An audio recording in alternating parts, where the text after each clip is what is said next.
माता अन्नपूर्णा की जय हो।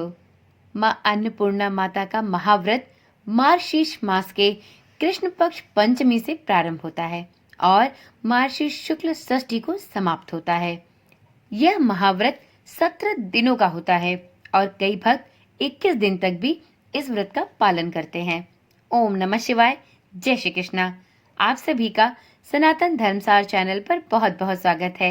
मित्रों, आज के वीडियो में हम सुनेंगे माँ अन्नपूर्णा माता के महाव्रत की पावन कथा। एक समय की बात है, काशी निवासी धनंजय की पत्नी का नाम सुलक्षणा था। उसे अन्य सब सुख प्राप्त थे, केवल निर्धनता ही उसके दुख का एकमात्र कारण थी। यह दुख उसे हर समय सताता रहता था। एक दिन सुलक्षणा अपने पति से बोली, स्वामी, आप कुछ उद्यम करो तो काम चले। इस प्रकार कब तक काम चलेगा?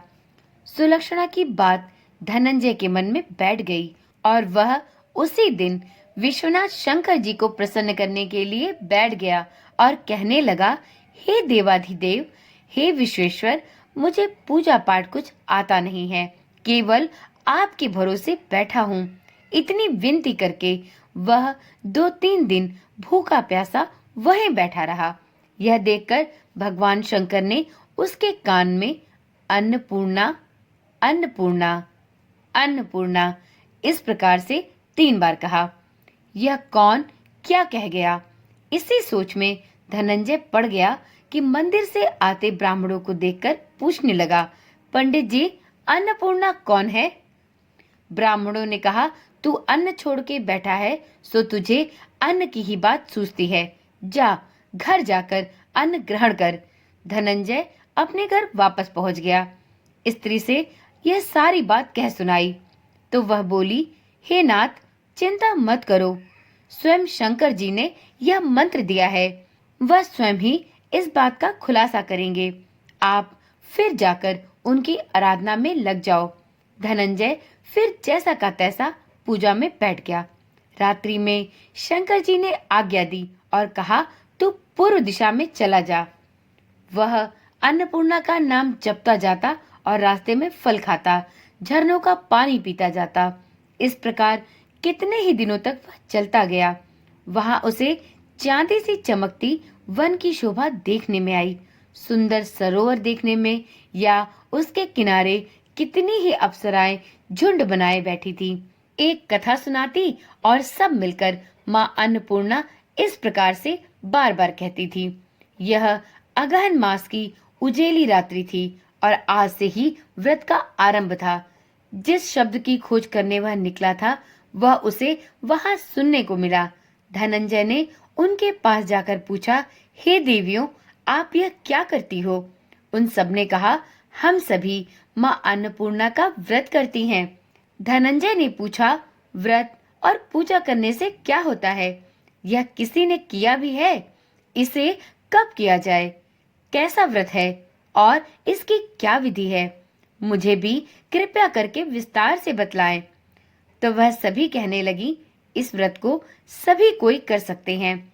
इस व्रत को 21 दिन के लिए धारण करते हैं और 21 दिन तक के लिए 21 गांठ का सूत लेना चाहिए।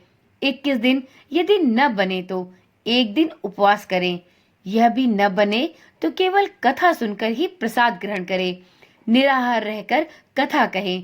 कथा सुनने वाला यदि कोई ना मिले तो पीपल के पत्तों को रखकर सुपारी या घृत कुमारी वृक्ष को सामने करके दीपक को साक्षी मानकर सूर्य, गाय, तुलसी, महादेव को बिना कथा सुनाए मुख में दाना न डाले।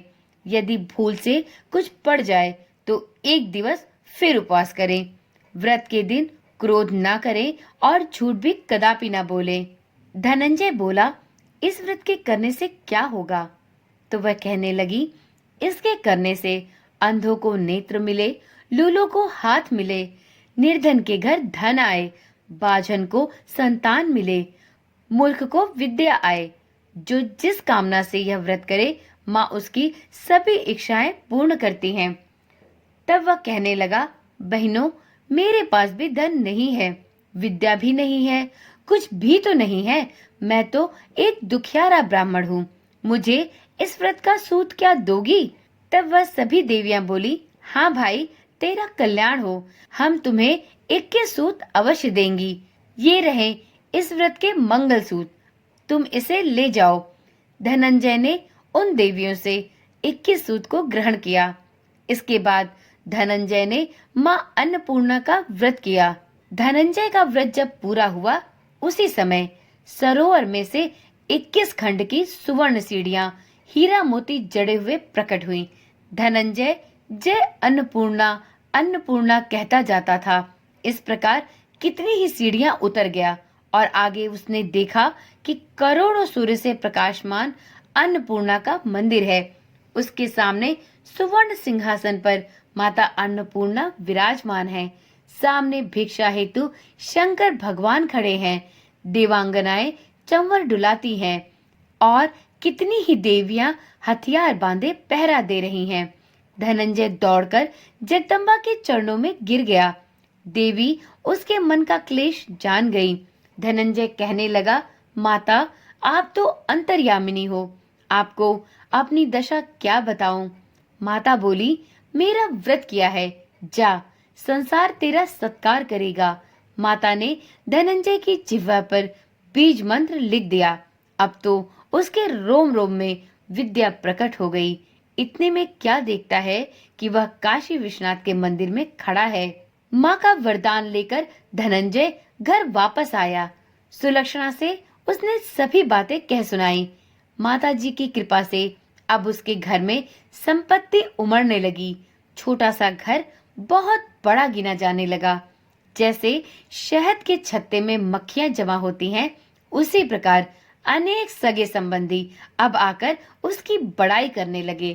कहने लगे, इतना धन और इतना बड़ा घर, सुंदर संतान नहीं तो इस कमाई का कौन भोग करेगा? सुलक्षणा से संतान नहीं है, इसलिए तुम दूसरा विवाह करो। अनिच्छा होते हुए भी धनंजय को दूसरा विवाह करना पड़ा और सती सुलक्षणा को अब सौत का दुख उठाना पड़ा। इस प्रकार दिन बीतते गए। फिर अगहन मास आया। नए बंधन से बंधे पति से सुलक्षणा ने कहलवाया कि हम व्रत के प्रभाव से सुखी हुए हैं, इस कारण हमें यह व्रत नहीं छोड़ना चाहिए। यह माता जी का प्रताप है जो हम इतने संपन्न और सुखी हैं। सुलक्षणा की बात सुन धनंजय उसके यहाँ आया और व्रत में बैठ गया। नई बहू को इस व्रत की खबर नहीं थी। वह धनंजय के आने की राह देख रही थी। दिन बीतते गए और व्रत पूर्ण होने में 3 दिवस ही बाकी थे कि नई बहू को खबर पड़ी। उसके मन में ईर्ष्या की ज्वाला दहकने लगी। सुलक्षणा के घर अब वह नई बहू आ धमकी और उसने वहां भगदड़ मचा दी। वह धनंजय को अपने साथ ले गई। नए घर में धनंजय को थोड़ी देर के लिए निद्रा ने आ दबाया। इसी समय नई बहू ने उसके व्रत का सूत तोड़कर आग में फेंक दिया। अब तो माता जी का कोप जाग गया। घर में अकस्मात आग लग गई। सब कुछ जलकर खाक हो गया। सुलक्षणा इन सभी विपदा के बारे में जान गई और अपने पति को फिर अपने घर ले आई। नई बहू रूठकर अपने पिता के घर जा बैठी। पति को परमेश्वर मानने वाली सुलक्षणा बोली, हे नाथ, घबराना नहीं है, माता जी की कृपा अलौकिक है। पुत्र कुपुत्र हो जाता है पर माता कुमाता कभी नहीं होती। अब आप श्रद्धा और भक्ति से आराधना शुरू करो, वह जरूर हमारा कल्याण करेंगी। धनंजय फिर से माता के पीछे पड़ गया। फिर वही सरोवर सीढ़ियां प्रकट हुई। उसमें माँ अन्नपूर्णा कहकर वह उतरता गया। वहां जाकर माता जी के चरणों में रुदन करने लगा। माता प्रसन्न होकर बोली, यह मेरी स्वर्ण की मूर्ति ले, इसकी पूजा करना तो तू फिर से सुखी हो जाएगा। जा, तुझे मेरा आशीर्वाद है। तेरी स्त्री सुलक्षणा ने श्रद्धा से मेरा व्रत किया है, उसे मैंने पुत्र दिया है। धनंजय ने आंखें खोली तो खुद को काशी विश्वनाथ के मंदिर में खड़ा पाया। वहां से फिर उसी प्रकार वह अपने घर को वापस आया। इधर सुलक्षणा के दिन चढ़े और 9 महीने पूरे होते ही पुत्र का जन्म हुआ। गांव में एक आश्चर्य की लहर दौड़ गई। इस प्रकार उसी गांव के निसंतान सेठ के पुत्र होने पर उसने माता अन्नपूर्णा का मंदिर बनवा दिया। उसमें माताजी धूमधाम से पधारी, यज्ञ किया और धनंजय को मंदिर के आचार्य का पद दे दिया। जीविका के लिए मंदिर की दक्षिणा और रहने के लिए एक बड़ा सुंदर सा भवन मिला। धनंजय अपनी पत्नी और पुत्र सहित वहां रहने लगा। माताजी की चढ़ावे में भरपूर आमदनी होने लगी। इधर नई बहू के पिता के घर डाका पड़ा, सब कुछ लुट गया। वह भीख मांगकर पेट भरने लगे। सुलक्षणा ने यह सुना तो उन्हें बुलावा भेजा, अलग घर में रख लिया और उनके अन्न वस्त्र का भी प्रबंध कर दिया। धनंजय, सुलक्षणा और उसका पुत्र माता जी की कृपा से आनंद पूर्वक रहने लगे। हे अन्नपूर्णा माता, जिस प्रकार से आपने इनके भंडार भरे, वैसे सबके भंडार भरे रहे। इसी मनोकामना के साथ इस कथा को यहीं पर समाप्त करते हैं और फिर मिलते हैं एक नई वीडियो, एक नई कथा के साथ। तब तक के लिए ओम नमः शिवाय, जय श्री कृष्णा, राधे राधे।